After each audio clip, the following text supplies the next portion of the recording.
Hi, this is Bruce from Gilware. Today I'm with Laura Broughton, who's our lead client advisor, and Grant Caldwell, our director of business development.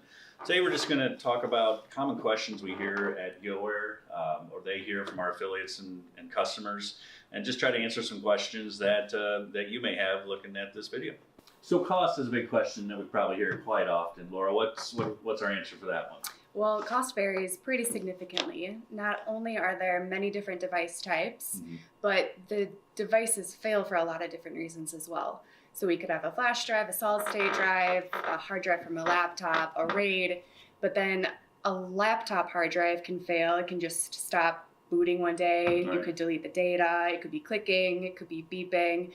The work that goes into those recoveries are different from each other. And our pricing is based off of that work to get to your data. So short story is, we don't really know what the price is going to be until the engineers see it.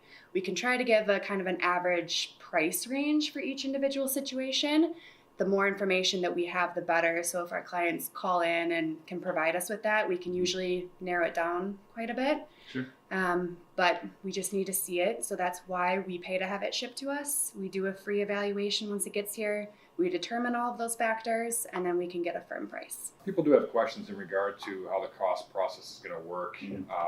As Laura said, it does depend on the device that we're working on, the amount of time that has to go into it, as well as any parts that are utilized for the process as well.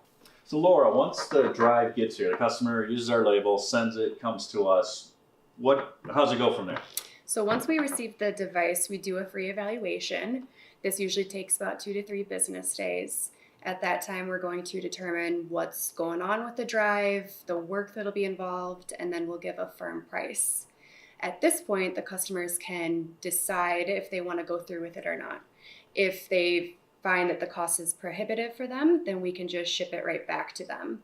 There would be no charge for that other than we would ask they pay for return shipping.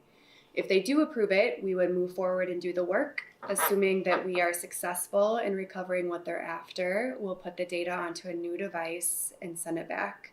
And of course, if we're not successful, then there's no charge. How long does it take? So some people ask, I'm going to send my device in. Well, how long is it before they get their data back? What's a common answer for that? I would say on average, once we receive the device, probably about a week to 2 weeks is typical. It takes us about 2 to 3 business days for the evaluation to be complete. And at that time, we'll know more about how quickly the project will be done. But I usually say to expect about a week to 2 weeks. And obviously RAIDs or multiple drive cases, probably a little longer. Yeah, I mean, RAIDs have more drives in them. They're going to take more time just to image them and recover the data. So. Okay. So evaluations, we do have to obviously look at the drive. Do we, probably people asking how much does it cost to have us look at the drive? What do we tell them? That is a very common question. I mean, we do cover shipping inbound for all cases sent in. We'll send out a UPS label to get the device sent out our way. Once we have the device, we will do an evaluation, give them a more accurate quote. At that point, they have the option to determine how they'd like to proceed. Should they choose not to move forward, there is no cost. However, we do ask that they cover the return shipping of their device should they like it returned. Okay. So cost, it's some people may have small amounts of data, some may have a nearly full drive. Yeah. And I think I've heard around here the question of, well, I only have 10 gigabytes of data where another person may have, 2 terabytes of data. But they're thinking, well, I shouldn't get charged as much as that other person. Is that, Grant, is that something is that fair? Is it? It's a very common question. The fact of the matter is, our whole goal is to get the device up and running long enough for us to be able to extract the data from it. Once we have that up and running, if the client has 10 to 20 gigs of data or potentially 1 terabyte of data, we've potentially broken the code to be able to access all that data. At that point, unfortunately, the amount of data that the client is after does not have any impact on the cost itself, the device itself, the failure. That's where it all comes into play in regards to what the total cost may be. Yeah, it's about our engineers. They have to do the same amount of work, whether to that device to get it up and running. And data, the smaller ones could go faster, but it's machine time, which is electricity, and some of them run faster than others. But so does the customer get to choose I just need the pictures, or I just need this QuickBooks. I don't care about everything else. Well, kind of piggybacking off of that answer, the short answer is no, because it's the same work to recover one picture as it is to get the pictures, Sure. the Excel, everything. So we definitely ask what's most important to our clients, because in some cases the drives will go downhill after we start to get them up and running. So we want to target what's most important to them first. That way they're not only getting music back when they really want their Excel. Right. So.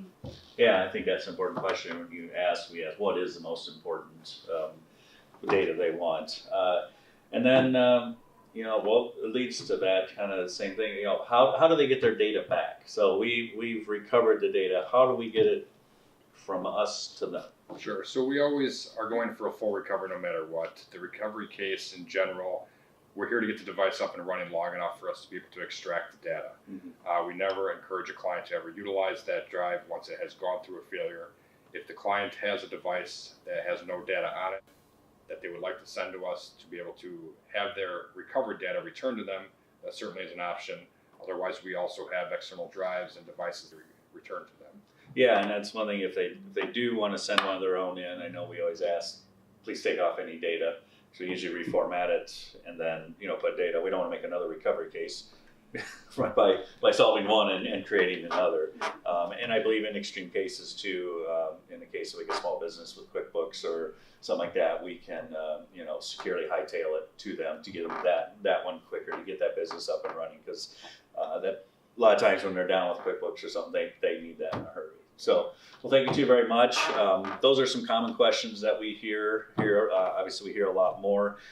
You can feel free to read the article below. If you ever have any questions, clientadvisors@gilware.com. You can call our 800 number. You can chat, and we'll be more than happy to help you out. All right, thank you. Thank you.